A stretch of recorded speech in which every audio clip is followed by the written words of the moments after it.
నేను కొంత మాట్లాడినా మళ్ళీ ఒక ఒక 2 నిమిషాలు నేను దాన్ని రిపీట్ చేస్తా.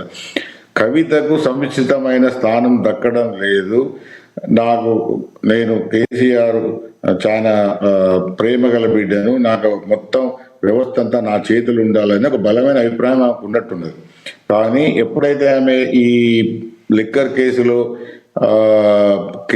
అరెస్ట్ అయ్యి జైలుకి పోయి మళ్ళీ బెయిల్ మీద బయటకు వచ్చిన తర్వాత ఒక విధంగా ఆమె యొక్క రెప్యుటేషన్ కానీ, ఆమె యొక్క ఇంటిగ్రిటీ కానీ, ఆమె యొక్క పొలిటికల్ కెరియర్ కానీ చాలా ప్రశ్నార్థకంగా మారిన తర్వాత కూడా అక్కడ అంతర్గతంగా కేసీఆర్ ఫ్యామిలీలో కొన్ని రోజులు మీరు వేచి చూడాలి, ఈ కేసు అయ్యేదాకా మనకు మీ పరిస్థితి అంతా బాగలేదు, దీంతో పార్టీకి నష్టం అవుతుంది వాళ్ళు కూడా చెప్పడం జరిగింది.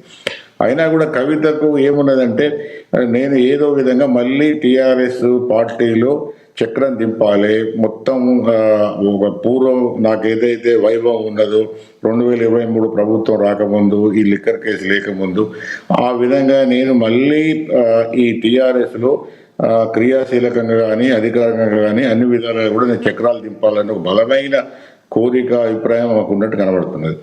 అయితే ఇక్కడ సమస్య ఏంటంటే, ఇప్పుడు కవిత గారు లేఖ రాసిన తర్వాత దాన్ని లీక్ చేశారు. లీకులో దయాలు అన్నారు, ఏపుడు దయాలు చెప్పడం లేదు. ఈ కుటుంబంలో కూడా రకరకాల రూమర్స్ కానీ రకరకాల రోజుకొకటి సోషల్ మీడియాలో ఎవరు చూసిన విధంగా వాళ్ళు మాట్లాడుతున్నారు. కొందరు పార్టీ పెట్టారని, కొందరు కాంగ్రెస్ పోతారని, లేకపోతే కొందరు ఇంకోటి చేస్తారని. అయితే ఇక్కడ రాజశేఖర్ గారు రాజకీయంగా ఇప్పుడు విషయాలను మనం చర్చిస్తే వింటున్నారు కదా. హలో, వినిపిస్తుంది. పాపిరెడ్డి గారు చెప్పండి. అయితే చెప్తాను. అయితే ఇప్పుడు చెప్తా, రాజకీయంగా ఇవాళ ఇప్పుడు ఒక పార్టీ, ఇప్పుడు ఉదాహరణ మీరు అడిగారు, పార్టీ పెట్టడానికో లేదా కాంగ్రెస్ లో కలవడానికో ప్రయత్నాలు జరగవచ్చు. ఇప్పుడు ఎందుకంటే బీజేపీని కూడా అటాక్ చేసింది కాబట్టి బీజేపీ వాళ్ళే ఈడీ కానీ ఇది ఇన్కమ్ ట్యాక్స్ కానీ లేకపోతే సిబిఐ వాళ్ళే రేట్ చేసి వాళ్ళ కేసు పెట్టారు కాబట్టి బహుశా బీజేపీలోకి పోయే అవకాశం లేదు. కాబట్టి పోతే కాంగ్రెస్ లో కనపోవాలి, లేకపోతే ఆమె సొంత పార్టీని పెట్టాలి. అయితే సొంత పార్టీ ఫస్ట్ మనం అనుకుందాం, సొంత పార్టీ పెడితే ఉన్న పరిస్థితులు ఏంది? ఒక విధంగా ఇవి ఏదో కుటుంబ తగాదాలతో నాకు సరి అయిన స్థానం ఇవ్వడం లేదని కోపంతో పోయి పార్టీ పెడితే పార్టీని ప్రజలు ఎంతవరకు ఆదరిస్తారు? అసలు పార్టీ పెట్టడానికి ఇక్కడ వ్యాక్యూమ్ అంటే ఒక రాజకీయ అనుకూలమైన వాతావరణం తెలంగాణ రాష్ట్రంలో ఉన్నదా? ఎందుకంటే ఇప్పటికే 3 పార్టీలు, 2 జాతీయ పార్టీలు, ఒక పార్టీ ఉన్నది, ఒక అంటే బీజేపీ, కాంగ్రెస్, బీఆర్ఎస్. ఈ 3 పార్టీలను కాదని ఈమె రీజనల్ పార్టీ పెడితే ప్రజలు ఎంతవరకు ఆదరిస్తారు? ఒకటి. రెండవది ఏంటంటే, ఇప్పుడు సమీప భవిష్యత్తులో ఎలక్షన్స్ లేవు. అంటే అది స్టేట్ ఎలక్షన్స్ అంటే ఎమ్మెల్యే ఎలక్షన్స్ కావచ్చు, లేదా సెంట్రల్ అంటే ఎంపీ ఎలక్షన్స్ కావచ్చు. ఏదైనా కూడా స్టేట్ ఎలక్షన్స్ 3.5 సంవత్సరాలు ఉన్నది, ఎంపీ అయితే 4 సంవత్సరాలు ఉన్నది.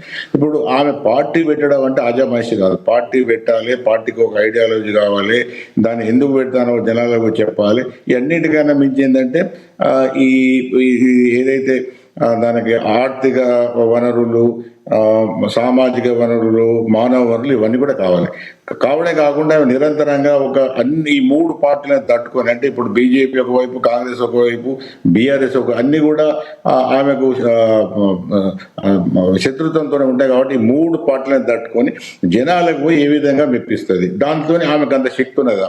నాకు తెలిసిన మట్టుకు ఆమె గత 10-12 సంవత్సరాలు తెలంగాణకు అది మొదట్లో మూమెంట్ పెట్టినప్పుడు 2,000 కోట్లు కూడా రాలేదు. మధ్యన జాయిన్ అయిన తర్వాత తెలంగాణ జాగృతి పెట్టింది. ఆ జాగృతి పెట్టినప్పుడు కూడా ఆమె మీద అనేకమైన ఆరోపణలు వచ్చినాయి. ఆ కల్చరల్ ఫ్రంట్ పెట్టినప్పుడు సినీ ఫీల్డ్ పైసలు వసూలు చేసింది. తర్వాత ఇప్పుడు మేము పవన్ కళ్యాణ్ గారు చాలాసార్లు స్టేట్మెంట్ ఇచ్చారు, పెద్ద ఎత్తున సినీ ఫీల్డ్ మీద కానీ మిగతా వాళ్ళ మీద కూడా పైసలు కలెక్ట్ చేసింది క్రాని అనేది కూడా ఒక పేరు ఉన్నది. ఈ రకరకాలుగా ఉన్న ఇటువంటి తర్వాత ఇప్పటికే ఆమె లిక్కర్ కేసు ఉన్నది. ఇటువంటి పరిస్థితుల్లో ఇప్పటికే ఆమె ఇమేజ్ కానీ ఆమె క్యారెక్టర్ కానీ దెబ్బతిన్న పరిస్థితులు ఒక పార్టీ పెట్టి పార్టీతో ఏమి చేయదలుచుకున్నది? సామాజిక ఎజెండా తీసుకుంటుంది. ఆ సామాజిక ఎజెండా 10-12 ఏళ్ళు రాజకీయాలలో ఎన్నడూ సామాజిక ఎజెండా గురించి మాట్లాడలేదు. ఎన్నడూ కూడా తెలంగాణ ఉద్యమం జరిగిందని ఆమె ఎన్నడూ మాట్లాడలేదు. ఎంతసేపు తన అధికారము, తన సంపాదన, తమ మిగతా విషయాలు చూసుకున్నారు. కానీ వాళ్ళు ఎప్పుడు కూడా పార్టీ కార్యకర్తలు పట్టించుకునడం, లేకపోతే తెలంగాణ వాళ్ళని పట్టించుకున్న పాపాన కేసీఆర్ ఈ కవిత కూడా ఎప్పుడు పోలేదు. ఎందుకంటే ఉన్న చరిత్ర. ఆమె ఏదో పార్టీ పెట్టగానే ఇదేదో అవుతుందని కాదు. కాబట్టి ఆమె పార్టీ పెట్టే, నా ఉద్దేశంలో నేను ఒక పొలిటికల్ ఆనెస్ట్ చెప్తాను, ఇప్పుడు పార్టీ పెట్టడానికి అనుకూలమైన పరిస్థితి లేదు. అసలు రాజకీయ ఇలా కవిత కాంగ్రెస్ పార్టీలో చేరుతారంటే కాంగ్రెస్ పార్టీలో చేరుతారు. ఇప్పటికే రేవంత్ రెడ్డికి ఇన్ఫర్మేషన్ వచ్చింది కానీ వద్దన్నారు అధిష్టానం పెద్దలతో అన్నటువంటి వార్తలు వినిపిస్తున్నాయి. దీంట్లో నిజం ఉందంటారా? ఇప్పుడు అదే రాజశేఖర్ గారు ఒక నిమిషం వస్తుంది. ఎస్ ఎస్ చెప్పండి. ఇప్పుడు ఇది చెప్పిన తర్వాత ఆమె పార్టీ పెట్టడంలో ఉన్న ఇబ్బందులు ఇవన్నీ కూడా మీరు అడిగింది. అయితే ఈ పార్టీ పెట్టే స్కోప్ చాలా తక్కువగా ఉన్నది. ఒకవేళ మొండిగా పెట్టినా కూడా పార్టీని ప్రజలు ఆచరిస్తారన్న గ్యారంటీ ఎంత మాత్రం లేదు.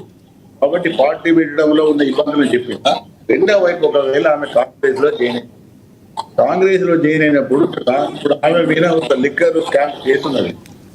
దాని మీద కూడా కాంగ్రెస్ వాళ్ళు మాట్లాడుతున్నారు.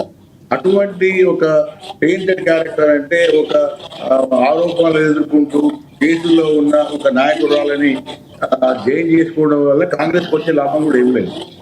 కాకపోతే రాజశేఖర్ గారు ఇక్కడ జరుగుతున్నది ఏంటంటే ఈ పార్టీలన్నీ కూడా అంటే బీజేపీ కానీ కాంగ్రెస్ కానీ ఒక ఆయుధంగా కవితను వాడుకునే అవకాశం ఉన్నది. ఇప్పుడు మనకు ఇంతకుముందు మనకు ఉదాహరణ ఉన్నది. వైఎస్ ఆ కూతురు కూడా ఈ విధంగానే బయటకు వచ్చి జగన్ మీద పెద్ద పోరాటం చేసింది, ఒక ప్రాంతీయ పార్టీ పెట్టింది, ఒక 3-4 ఏళ్ళు విపరీతంగా జరిగింది. ఆఖరికి ఏమైందంటే ఆమె కొంతవరకు వైసీపీని జగన్ దెబ్బతీయడానికి పనికొచ్చింది కానీ ఆమెకి ఏం కాలేదు, ఆమెకు రాజకీయం లేదు, పార్టీ కూడా లేదు, ఆమె ఎక్కడున్నదో కూడా ఎవరు తెలియదు. కాబట్టి కవిత కూడా అంతకన్నా గొప్పగా ఏముండదు. కాబట్టి ఆమె పార్టీ పెట్టినా లేకపోతే నా ఉద్దేశంలో కాంగ్రెస్ వాళ్ళు కూడా కలుపుకుంటారని అనుకో. కాంగ్రెస్ కలుపుకుంటే కాంగ్రెస్ నష్టమే కదా, దాంతో నేను లాభం ఉండదు. కాబట్టి రాజకీయాలలో ఆమె ఎటు కూడా ఎక్కడికి కూడా పోయి పెద్దగా ఏమి చేసే అవకాశం లేదు. ఇది కేవలం అంతర్గతంగా కుటుంబ వ్యవహారాలు, కుటుంబంలో జరుగుతున్న పంచాయతీల మధ్య జరుగుతున్నది. కాబట్టి కవితకు రాజకీయ ఏది భవిష్యత్తు కానీ రాజకీయంగా పెద్దగా కానీ లేదనేది ఉండదనేది కూడా నా అభిప్రాయం. రైట్. అంటే మళ్ళీ మీ దగ్గరికి వస్తాను నేను. మనకి టీపీసీసీ అధికార ప్రతినిధి కాంగ్రెస్ పార్టీ నుంచి డాక్టర్ శివకుమార్ లాల్ గారు జాయిన్ అయ్యారు. నమస్తే శివలాల్ గారు.